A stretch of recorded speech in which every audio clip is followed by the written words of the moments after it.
Hi, and welcome to episode 5 of Chronic with a Canine with me, Demi Powell, the canine personal trainer.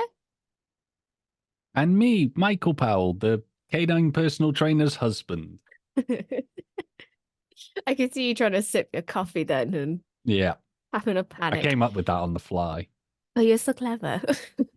So, yep, you got me and Michael back. We have been away because life happened and I ended up in a flare-up.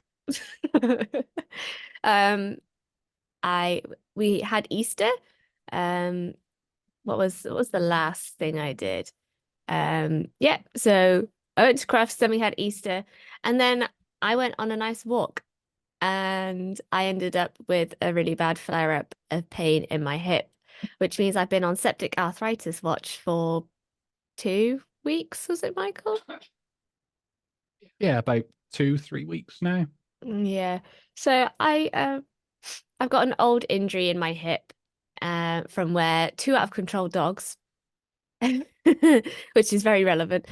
Two out of control Rottweiler crosses in the village over body bashed me, and I dislocated my hip about 3 years ago now, I think. And yeah, it's just started flaring up. I went on a nice walk around the local castle that we have near me, and it just flared up and it didn't go away. So I've had to slow down, be careful, and not waste any spoons. And podcast unfortunately took a hit through that because, well, I couldn't even wash my hair, could I? So No, can't shower if I'm not around to get you back out. yeah, so I'm very dependent on Michael in my flare-ups. I can't do much and it's really frustrating. You're a strong, independent woman. Yeah, there's a lot of internalized ableism there, but that's for another day. But you've also been ill, haven't you, Michael? I have. I have basically had what felt like the first round of COVID hit me back. And it Yes. wasn't pleasant. And if I keep coughing into the microphone, I apologize. I wasn't quite able to catch the mute. Well, this is But it. We were struggling with me not having enough energy and you sounding like a sneeze. hey, it finally happened. Oh, there we go. Um, oh, I've been waiting all day. Um, yeah, and then you just sounded awful. So there was just no point in recording. And I didn't have the energy to be entertaining all by myself. Yeah. So we were thinking of topics for today's podcast, and we thought, why don't we explain what we did with our animals while we were both feeling like shit? Well, Michael's got a normal human illness, and I just had a flare up that since I suppose since having COVID myself. Mm. But in my defense, not trying to top you out, but because I don't get ill, when I do get ill, it's pathetic. It's man flu. Yeah, pretty much. You're just don't because you're ill all the time, Demi. You're just really practiced at it. Yeah, just accustomed to it. Shut up. Sorry. So, one of the things Michael and I did was one, keep everything as quiet as possible. We've trained Pepper that so that in scenarios like this, she doesn't really expect much to happen, does she? No. Um, the only thing she does worry about is when I have spasms. She doesn't know what to do, and I can't train for those scenarios without hurting myself. Um, But otherwise, it's just been trying to keep things as normal as possible because we don't have a set routine. She doesn't struggle when, I suppose, our lack of routine is broken. Yeah. Um, we took her to the higher field just to have a run around, didn't we? Yeah, she Was enjoyed that. Yeah, and then It's the, on, I was just gonna say that was the bank holiday weekend, wasn't it? Just before everybody took a proper hit. Yeah. Um, yeah, it was. And then a, about a week into my flare up, I took her out on a long line, just in the middle of nowhere, just so she could just sniff really slowly and have some nice time. Otherwise, it's just been using free work and Yeah. um all the little things that secret things I know what to do. Tips and tricks. It's not like she's been overfed either, because it's not like we've used food to entertain her Yeah. at all. I think Iggy was more annoyed that we were ill than the spaniel. Yeah. Iggy gets more annoyed that we're actually there and she can't just like chill. You humans, what you doing in my house? Why don't you just go? Go to work, humans. So yeah, in the meantime, I've been working on reactivity stuff for my mentor. So the whole of April, we've been releasing videos every single day in terms of management and training ideas and reasons why your dog might be reactive. So obviously in my business, I work with dog owners with disabilities with their dogs. Happens to be a lot of spaniels for some reason. Um, Whereas my other side of I am subcontracted to we deal a lot with reactivity in terms of preventing reactivity in puppies and then helping reactivity in older dogs or just dogs in general.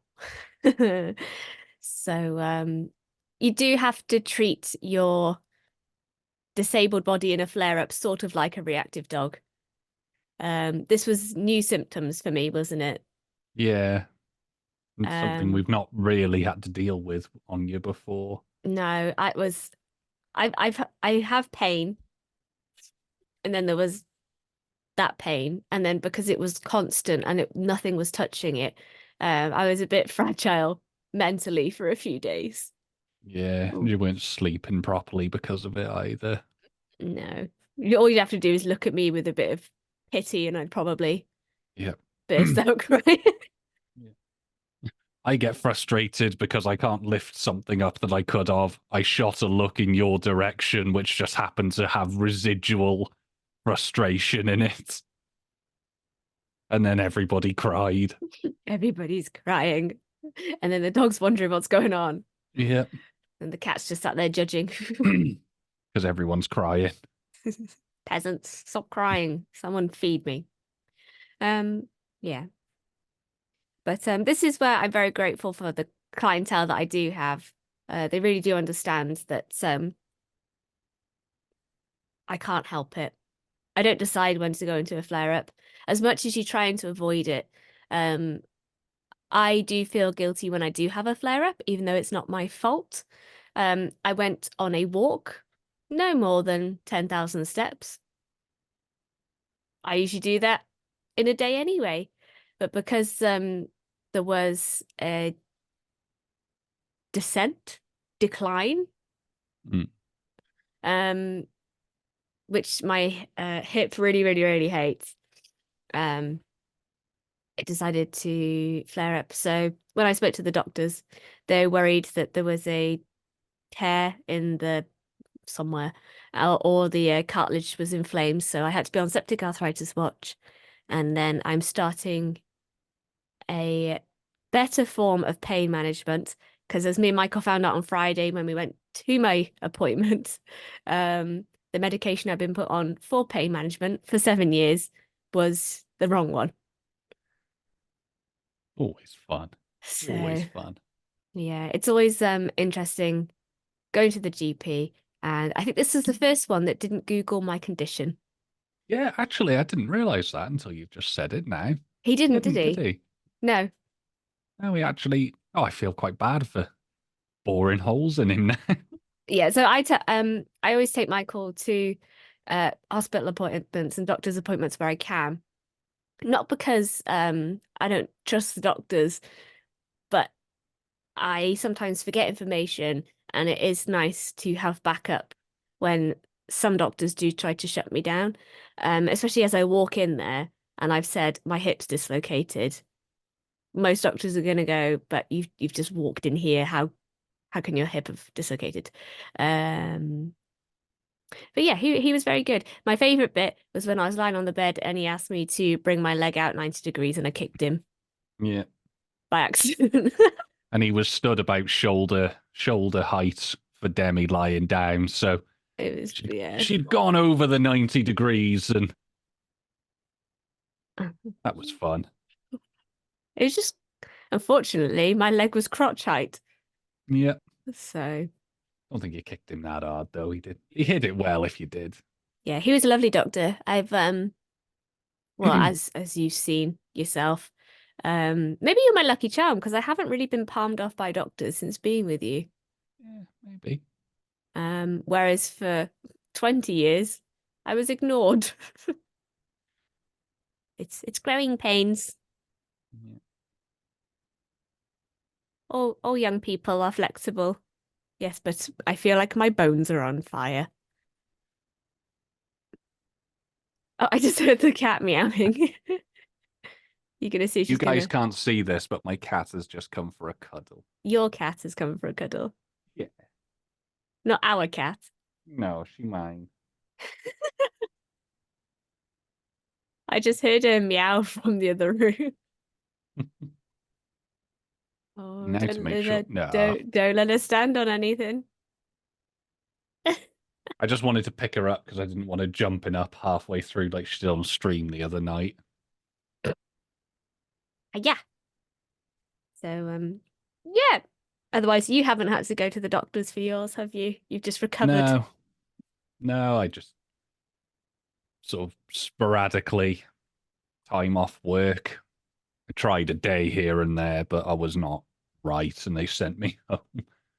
The And osteopath session helped, I think, because you were hunched over mm, so much from coughing, where your muscles have got tightened. You yeah, were it was just fortunate that I was at the sort of. Well, then again, I wasn't really at the end of it, was I? I was still like you were low midway energy, through, and yeah. yeah, it's only really the last few days I've actually started picking it back up, like picking life back up properly. Yeah. Um, so that was one thing that we did while we were ill is I've been really struggling to be able to do like normal tasks. And what I say are normal tasks, tasks that I could do quite easily a few years ago, but really struggling with now, like washing up. So we've got no space in our house for a dishwasher. So we thought, oh, we'll buy a countertop dishwasher. Michael found one for £100 Yeah. secondhand, and it got delivered yesterday. And I mustered up all my leftover spoons to put it on the counter, and then I left it there because I was running out of energy and I needed to save it for doing training that day. And yeah, it turns out we've been done, hadn't we?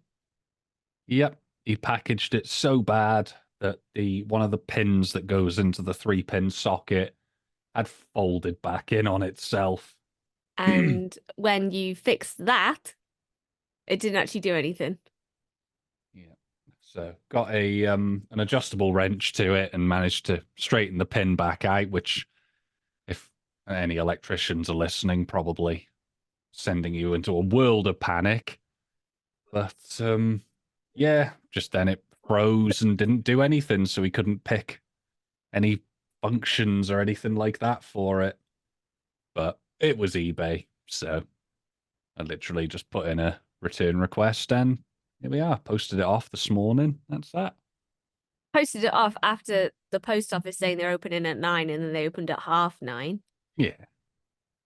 Just nobody seems to be able to run their businesses at the moment.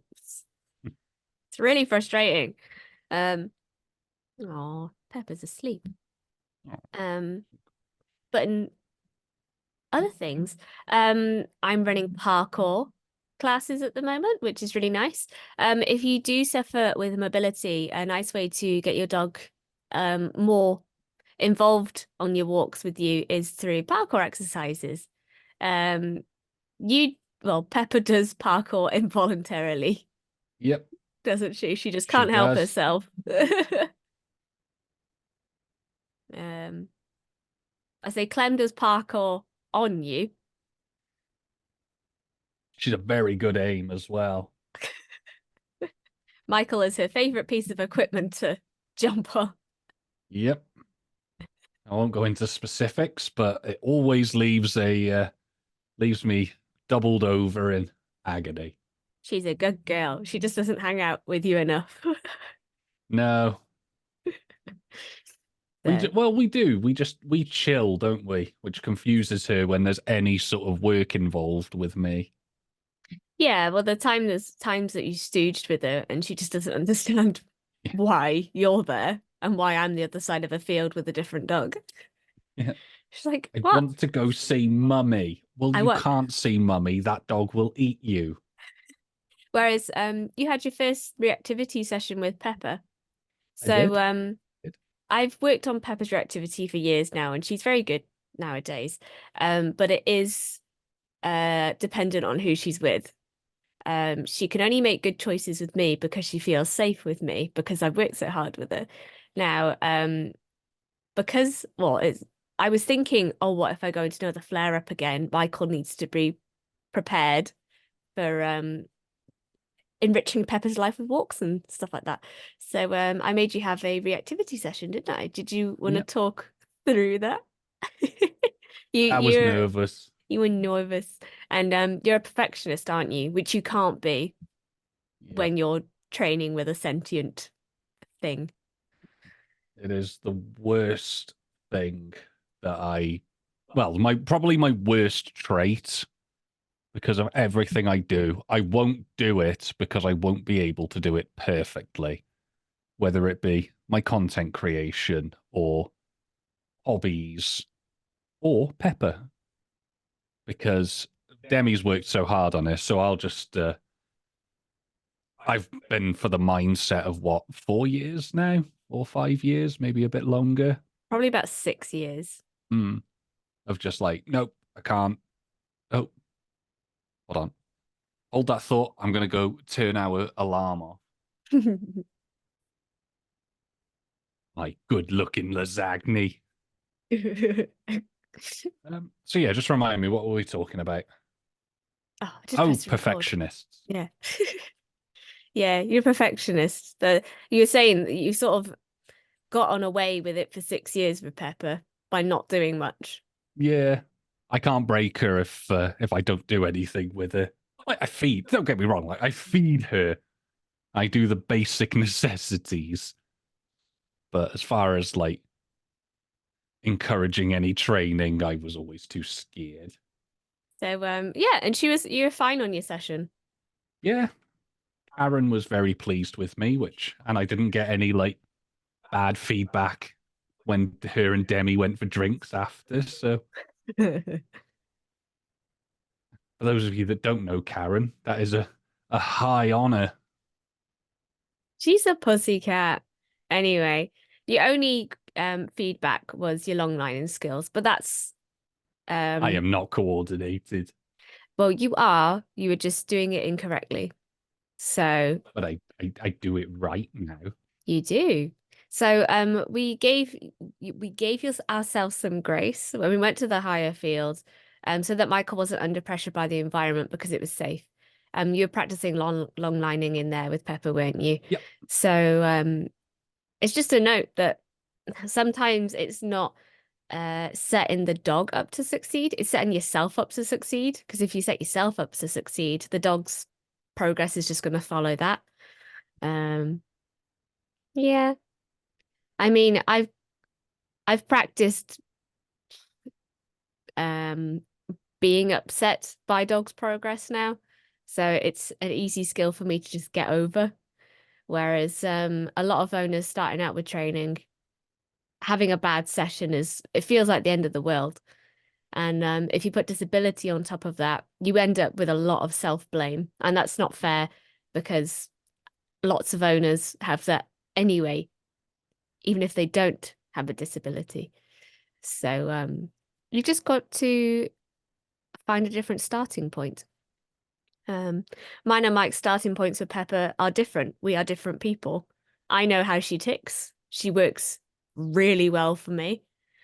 She is totally confused of why Michael is asking directions of it. But she's a very easy dog to work, isn't she? Yeah, she is. And to be honest, the last few years I have done a lot to get trust built up with her. We did have a little bit of a relationship, but it's got a lot better the Yeah. last few years. It was just taking the steps to putting it outside. Oh yeah, she never not liked you. She just didn't understand that you were helpful. Yeah, it was just a Um, deadbeat dad that came to visit her every Wednesday. yeah. And I mean, after your session, reactivity session, she wouldn't leave you alone. No, she wouldn't. My baby. She's your baby. So yeah. I understand that it's quite hard for some couples to work with each other and the dog. So maybe we should do an episode on that one day. Yeah, that'd be nice. Because me being the dog trainer as well, I know you have a lot of dog training psychology. Yours is just the handling capabilities, isn't it? You've Mm. got it on textbook, but Yeah, textbook doesn't replace uh what's the word? in world skill. Yeah. You've got to handle a lot of dogs to be able to just know how to handle a dog. Well, it's no different to computer repairs, is it? What Computers with don't Pat? bite you. No, they don't. They actually, the IO Wait, you've got shields at the back. electrocuted by one before? Yeah, I got electrocuted. I've sliced my hand open on the shields on the back. I should say It's not not. electrocuted. You've been shocked. If you're Well, electrocuted, that yeah, means you're yeah, dead. yeah. Not a proper electrocution. Just oh, Steve blew something up. Yeah. I kind of wish we did these on videos so I could chuck that clip in. I'm sure I've still got that saved somewhere. We'll do video eventually when we're not in our pajamas doing podcasts. And when we've actually got Demi's room sorted. Yeah. I I've been doing I've been teaching for Hannah Antrobus of the Spaniel Guru. She's on maternity leave. And it's like it's mind-boggling to me that I'm talking to people in New Zealand and I'm saying good evening and they're saying good morning. And my room just looks like shit. It is not to my aesthetic at all. It is still the same wallpaper that the person that lived here 7 years ago had, and the wallpaper is overlapping. The light it's not lined properly, Oh, and I hate it, rubbish. but it's just having the time, the energy to sort it. Yeah. We need both of us just again so that we can actually work together. This is what can stay. This is what can go. Bish, bash, bosh. But we just don't get that time together. No, it was me talking about this week's webinar was talk about lucid walking for spaniels. You just see Iggy like fall off one of the Yeah. shelves in my room. Oh, my baby. Silly cat. Um, but yeah, so while being in a big flare up, I've still been teaching internationally. You It can't, always. I can hide it really well, but not in person. No. And until you come downstairs. And hobbling. Yeah. Um, right then. Well, I think by the next time another episode comes out, hopefully I'll have some news on some freebies for people. Which should be very exciting. Everyone likes freebies, don't they? Always. I mean, the podcast is free. I never ever want to charge for this podcast. I understand that the clientele base that I want to reach, like me, do not have expendable cash. So I want to be able to give as much information as possible for free. Um, but yes, in the meantime, if you have any questions, you can follow me on Instagram and Facebook at the Canine Personal Trainer. You can message me on there if you have any questions or any topics that you would like me and Michael to cover. If you would like to get in contact with me via email, the email address is info@thecaninepersonaltrainer.co.uk. I'm always looking for potential guests to come on. So if you are a dog owner and you have a disability and you'd like to share your story, that would be really lovely, actually. I've been looking at a few people that I'd like to message and get on the podcast. But it's finding the balls to message them, really. It's yeah. Do it. Do it. I mean, the past few weeks have been horrible in terms of disability. You've got children being erased from school photos because of their visible disabilities. You've got men on podcasts saying that they wouldn't go out with somebody in a wheelchair because they are, as they phrased it, mangled, which is disgusting. And then you've had, is it Nicholas Hamilton on Loose Women last week, saying how he just got over his laziness and stopped using his wheelchair. Well, that's just one person's story with disability. I'm sure lots of people with Ehlers-Danlos look at me and go, oh yeah, but she can walk. And people might use me as a, oh, but Demi can walk and she's got Ehlers-Danlos. Well, at the moment, I can't bloody walk. So, oh, everything's a spectrum. Just got to be nice people and stop being tits. I'm not happy at the moment, so that's why this episode might feel like a bit of a downer. But that's okay. And why is that, Michael? Because everything's okay. And we're about to eat lasagna, so everything's fine. Right. Michael and I are going to have our supper. We shall love you. We shall leave you. If you want to message us, please do. Otherwise, we shall see you soon on the next episode of Chronic with a Canine. Thank you very much. Bye. Bye-bye.